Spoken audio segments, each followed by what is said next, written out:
Des milliers de retraités privés de leur pension, des dépassements de coûts de plusieurs milliards de dollars et de sérieuses défaillances informatiques.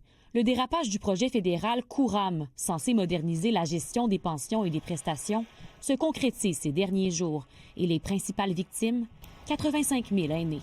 Il a reçu $0 de sa sécurité de la vieillesse. Le conjoint de Joanne Minot en fait partie.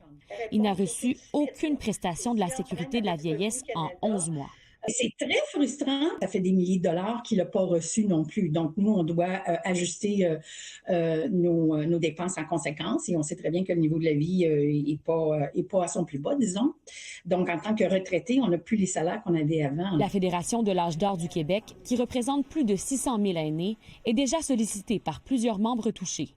Bien, premièrement, 85 000 personnes, c'est trop. Si vous êtes en attente de votre premier versement, votre premier chèque de la sécurité de vieillesse, et vous devez attendre pendant 9 mois, c'est une situation insoutenable pour les personnes aînées. Là. À la Chambre des communes lundi après-midi, le gouvernement a dû faire face aux questions de députés du Bloc québécois et des conservateurs, eux-mêmes sollicités par des citoyens de leur circonscription. 86 000 aînés qui attendent leur argent.